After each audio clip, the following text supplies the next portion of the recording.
Good to have you join us on 360 Sport on Trust TV. I am Adeni Ajishafe. It's time to talk sports as we are right now ready to give you those details in the world of sports. I'm being joined in the studio with Calista Enejele. Good to have you in the studio. Hi, good to have you. Thank you for having me. Good one. Let's talk sport. At least you are looking sportish this morning. Let me use that word. Yeah. You're looking good as well. Okay, good one. A lot of happening in the world of sport. Let's look at stories trending now.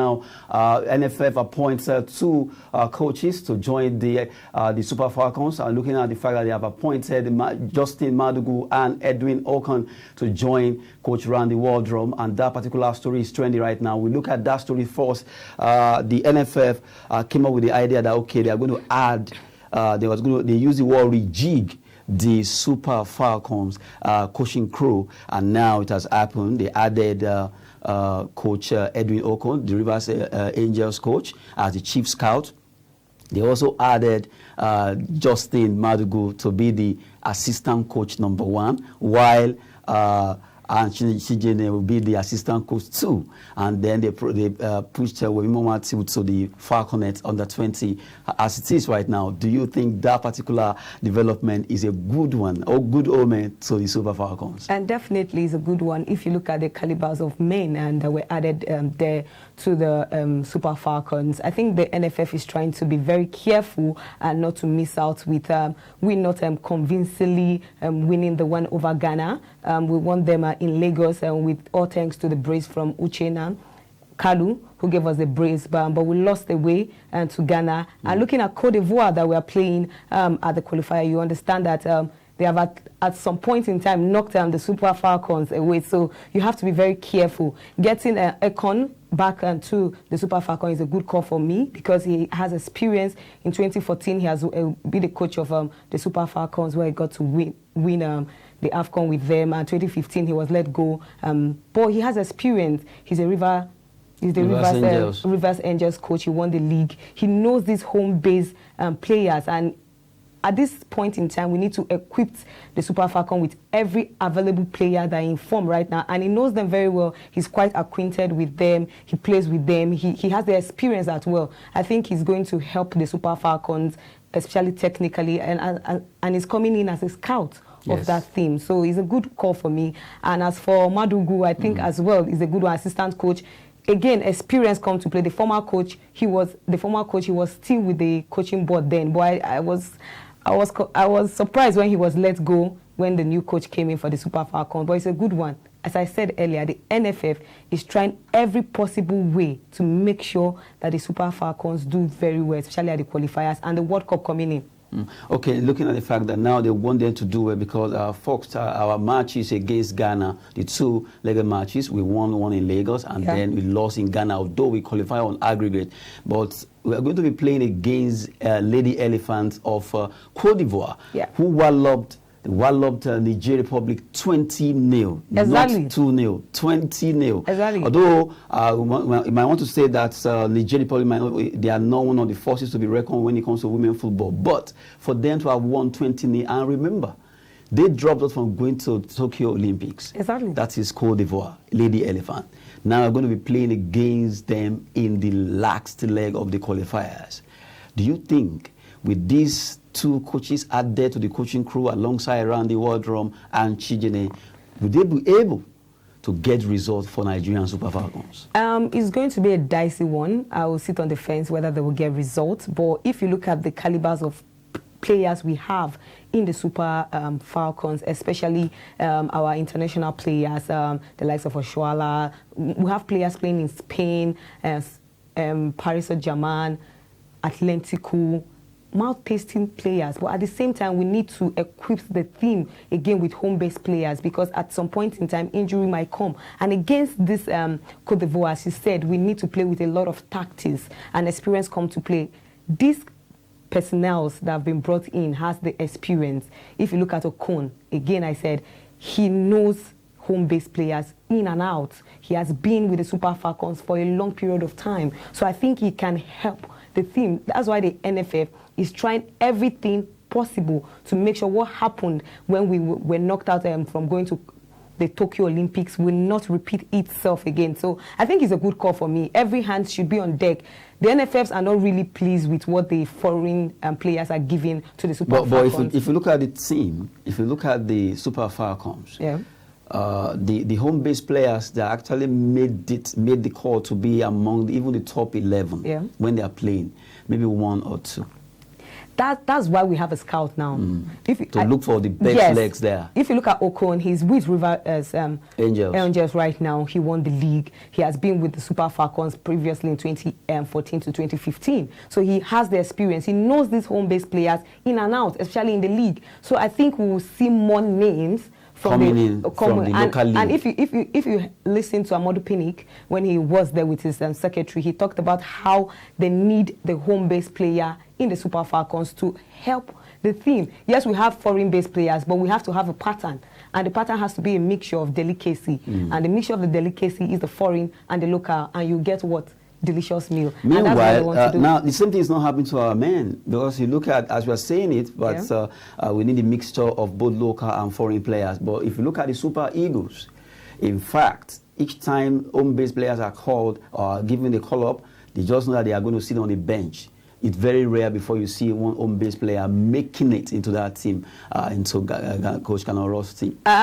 Talking about Coach Kanoro, I'm very careful when I want to talk about it. Why? But I think it goes down to preference.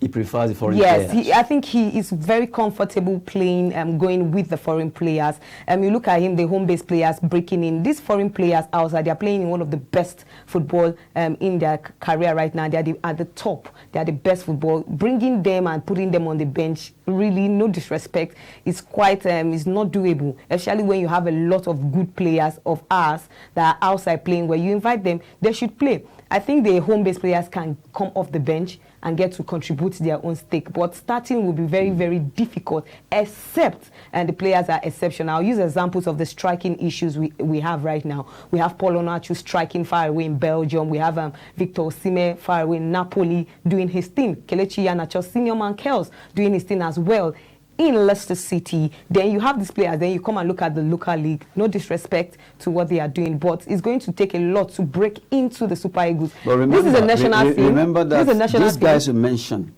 they also started from here. And one day they were given the chance. Iheanacho, Osimhen, Onuachu, they were all given their own time. You said, I want to still take you back to there. You said they started from here, and truly they started from here. But when they were playing here, they were not in the Super Eagles. That's one thing we are not getting. This is the national team.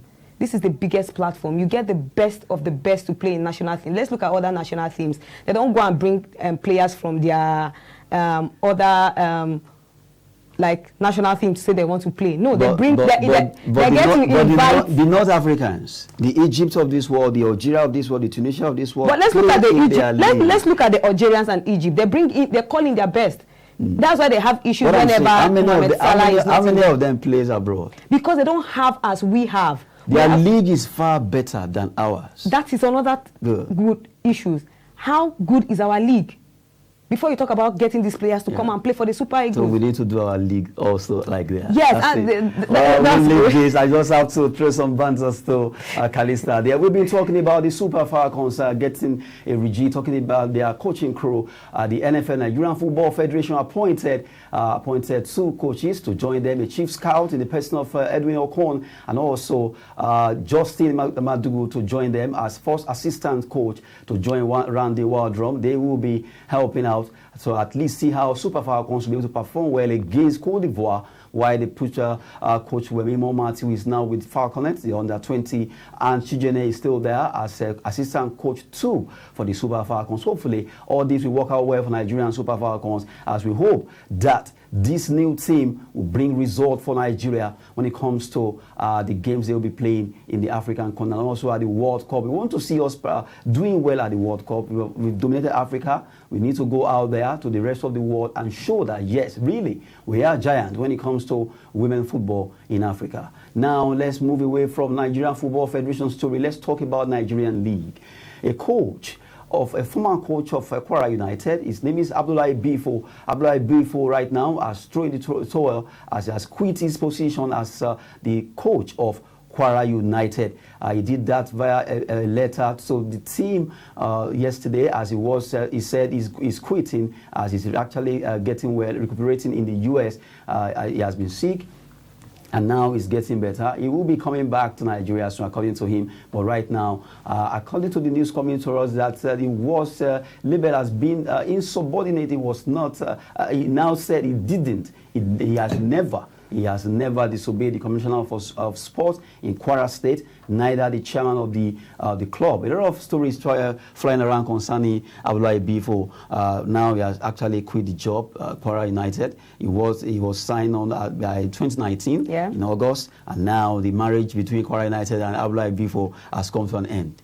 I think it's a power tussle between Bifo and Kwara United. And if you really look into that details, you understand where I'm coming from. But I think Kwara United are going to be on the losing side on this one, because I think this is one of the best coaches. He took them from a struggling team to fourth on that table. He has been doing so well, winning games for Kwara United. I think this issue should have been handled more maturely, especially from a club that has a target going in. You don't want to go back to where you were coming from and struggling with relegation and battling, but you have a coach that has the experience as well and took your club to fourth on the table. It's going to be looking at the league is about to kickstart, having this set of distraction with not stabilize the team, especially the players that are acquainted with the style of play. You're already setting a system of how these players should play. Getting in an interim coach right now to take over the new system, it will destabilize and the team. As I said, he and the Kwara United, we have a lot to lose. Well, this is Nigeria. Yes, anything goes, but you have to go back to square one. You can't get to a process and get to fourth. You could as well have reconciled any issues you had with the coach before the league started. I think the timing is so short because the league will soon start, hopefully, and the league gets to start, hopefully, that was on the other side. But having this kind of chaos before the beginning of a new league is going to be very, very distracting for the players and as well for the club. I think because when the news came out that the letter of resignation coming from Bifo, there was no time that he was insubordinate or he was rude or whatever. But looking at that statement, that shows that something went wrong somewhere. Yeah, as I said, I think it's between misunderstanding and not handling it from both sides. I think Bifo is shocked at what the club is talking about, and the club I don't think they really got him to understand, especially him going out for treatment for his eyes, not in the country, and they said he not respecting the club, him not clarifying that I'm disrespecting the club, but I just want the club to understand my perspective. It's miscommunication, but as I said, Abdullahi will have nothing to lose. No disrespect, he have nothing to lose. He will definitely maybe get another club. Of course, he's one of the foremost coaches in Nigeria. I'm telling you, one of the foremost coaches. Then Kwara United will be again in search of a coach that can maintain being at least top or go higher, winning the league, not going back to where they are coming from. So it's going to be a very difficult thing for Kwara United to stabilize. But anything goes again in Nigeria, as you said, they will get themselves in shape ahead of hopefully when the league gets to start. But it's going to be really, really a massive distraction for the players and for the club, and as well for the fans, because a lot of fans actually love Bifo. They're actually like... You know, he came from Katsina United, so he built a particular castle there before moving to Kwara. Especially when you follow him up, you understand what he has achieved. He has a very strong antecedent with fans. A lot of fans from Katsina, Ilori, they followed him. So now that he's leaving, and you know they were not prepared for this. Yeah. The fans, that is Kwara United fans, were not.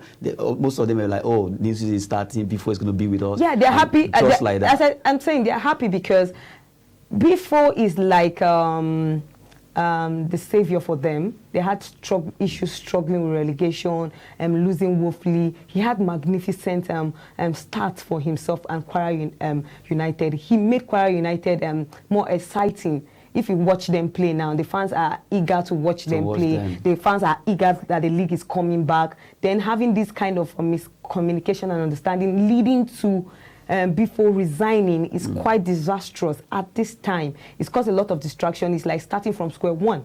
But I think Kwara United should have somebody like an interim coach that will maybe keep them in that fourth position. Before they get a substantive coach. Good one. They are coming from Calista NJFA, who has been with us, who has been with us in the studio talking sport this time on 360 Sport. Now we're still moving on. Let's talk about the big one over the yesterday. We saw the UEFA Champions League. A lot of matches in Europe, a lot of matches. Now let's look at the result of these matches that will be coming up. Let's look at a lot of results there. We saw how those teams won their encounter. Wolfsburg against Salzburg, 2-1. Good one for Wolfsburg. They were able to win against Salzburg. We have about 3 Nigerians, even though they are not playing for Nigeria, but they have their root here. Karim Adeyemi, Noah Okafor, not forgetting Nemcha. They are all one way or the other related to this country in Nigeria. Now, still looking at the result there, we have Chelsea. They pipped Malmo by a long goal. Koscielny Hakim Ziyech,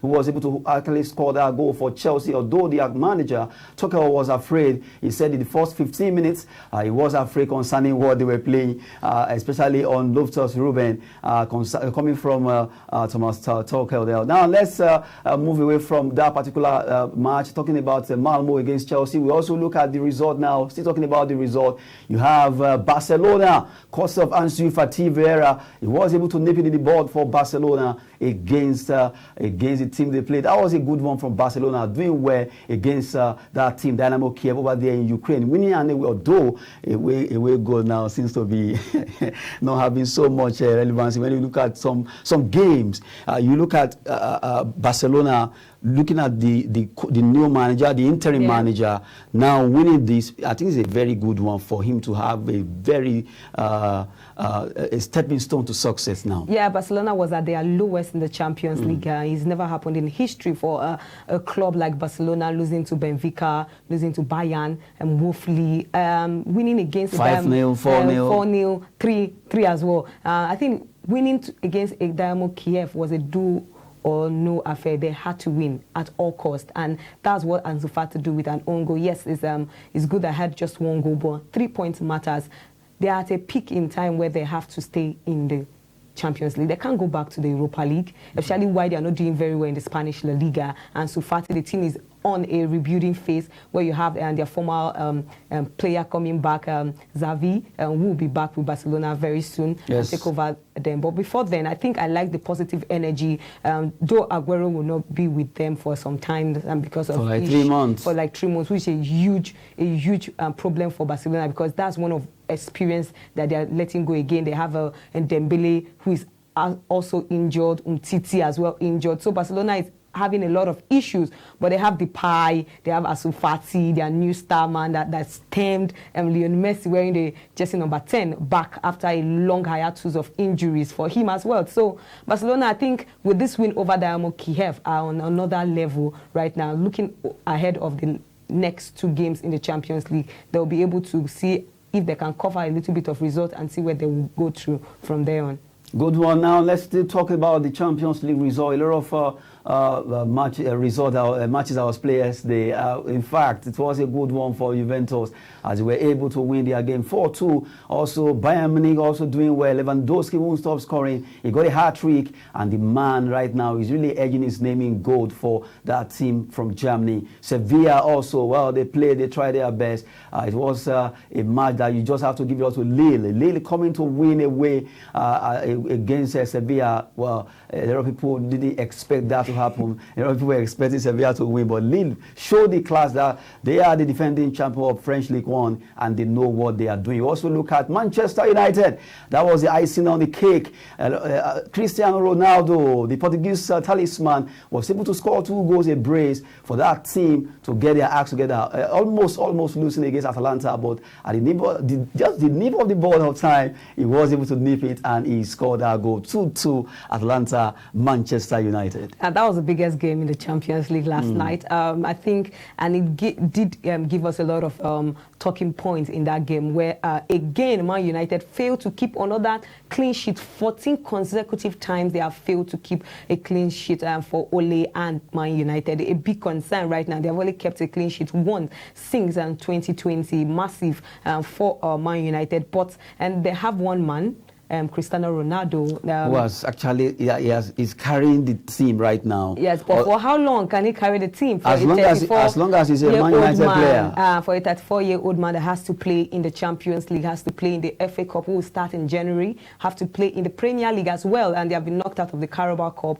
So that 34-year-old man will play a lot of games, not talking about international games for his country. That's why they brought Cavani and all the guys. Cavani, we've seen Cavani last season where he got injured at some point, and the likes of Martial and Mason Greenwood had to step up for Man United. But the problem right now with Man United is that they have to rely on the ability and intelligence and one of the best players in the world, Cristiano Ronaldo, who had to come in extra time twice to put Man United back out of their doldrum, out of losing to an Atalanta at home. It was not an easy one, because the first game at Old Trafford, they considered 2 at the break. They came back, Ronaldo again, and some of the players doing their thing. It's not an easy thing. I think Ole and Man United again had to escape losing maximum 3 points and went back to the top of the table, with Sevilla doing their thing with young boys. But again, this is a Champions League. Let's see what Ronaldo. But it's not easy, and that is why Ronaldo is the best. It's not easy fluke that you get to help your team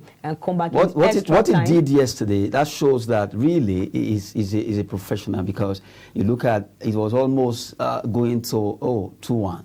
Then he came and showed that, yes, I can do this. Let's do this. Let's do this. And they did it. I think I'm so happy that I could see Ronaldo, Lionel Messi, and the likes of Ronaldinho play at my time. I think the younger generation coming up, we just have to hear stories. But you watching it, you know what these guys do. You have a lot of goosebumps. I was shocked. I was stunned when that goal came in the second half at the additional time, extra time. I didn't expect it was going to go in, and guess which number was it? Number 7. I was like, oh my God, Ronaldo. But a good one. I think Man United fans will be thanking their stars that they got Cristiano Ronaldo when he was chanced, and not depending on one man.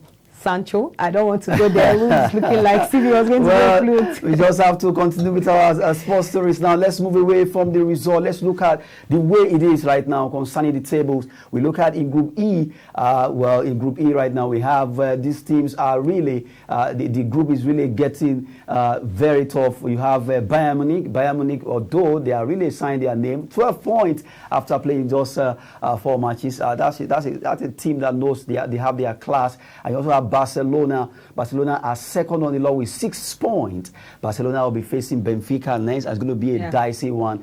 They just have to win, and if they are able to win, they might just qualify. You have Benfica also there, and Dynamo Kiev standing down on the log. And then we look at Group F now. Group E, we just took E now. Let's look at Group F. We look at Group F as they are playing their games. They also did well. Just have to give up Manchester United coming 2-2 yesterday. It was a tough one, but now they have the same point with Villarreal. Villarreal having the same point. They are sharing this point with Manchester United. One of the goals scored yesterday was Arnaud Danjuma, a Nigerian here. That name is not French. It's not Spanish. It's Nigerian. Even though he has not played for, you just know he's a Nigerian. Arnaud Danjuma there. Atalanta, also Samuel Chukwueze was in prolific form for that team. Atalanta are standing tall with 5 points. And you have Young Boys of Switzerland who are standing 4th on the log there. Well, that's Group F. Now let's look at it together. E and F. Bayern Munich are topping with massive 12 points, and you have Barcelona trailing with 6 points, being trailed by Benfica 4 points, and Barcelona will be meeting Benfica next. Benfica knows if they lose against Barcelona, they are done. I won't say good one for Bayern, who have automatically qualified. Yes, they've done that's it. how you make a statement, and how you are one of the biggest club in the world. Good one for Bayern, who has marked themselves to the knockout stage of the Champions League. Now to Benfica and Barcelona. In the first leg, Barcelona lost to Benfica. Now it's going to be a bit dicey, because Barcelona got a point, maximum 3 points from Dynamo Kiev. last night. So they have to do everything possible to get themselves that point from Benfica. It's going to be a duo or die affair. Yeah, and now you look at Manchester United, the same point with Villarreal. You know, the way it is right now is still very dicey because even the top team following them is still is 5 points behind, just 2 points rather, 2 points behind Manchester United. Villarreal, Atlanta, and Young Boys. To be fair, when the draw came out, I said it's not possible that Man United cannot get themselves out of the group stage and get themselves into the knockout stage. But I didn't know they were going to struggle like this, not convincingly booking their spot the way Bayern did with the calibers of quality Man United has in their team. But I'm not scared that Man United will qualify. They will definitely go to the next round. The way it's going right now, the way it's going, they should go. But the problem right now I have is between Atlanta and Villarreal, who is going to move ahead. Because if you look at Atlanta, the way they play, and they are directly behind the Villarreal, and Villarreal has Emery as their coach for now. We know him and his history. Maybe he will get to lose points again. Around. No, not turn things around. Lose points and go to where he used to be the king. He's the king of the Europa League. Okay, now let's leave the two groups. Now let's go to a group. We're taking E and F. Let's take E, G, and H now as a stable stand in Group G now. Now let's look at the table as it stands right now. You look at all these clubs and the way they play their games is always very interesting. When you look at the Champions League, it's as if there is one particular extra energy when it comes to playing, extra energy than when you play their league. You see the clubs performing, you rate it as if it's 100 to 80 when it comes to Champions League. It's always extra. Don't you hear the name? Champions League. It's the game for the champions.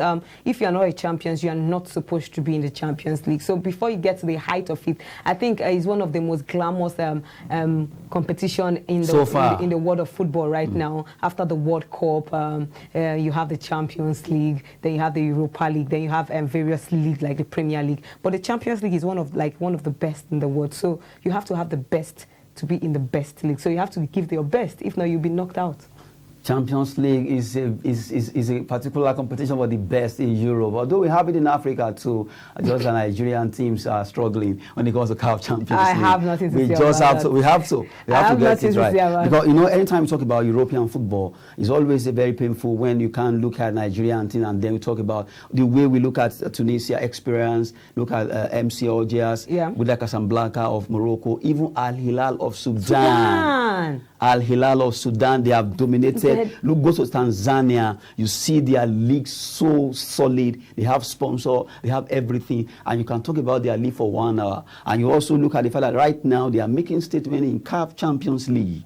And the truth of the matter is that when we decide to build our sport in Nigeria, we will know how far. It's not just by saying we are the giant of Africa, come out to say, yes, we are the giant of Africa. The Africans, other African countries now are making a statement in CAF.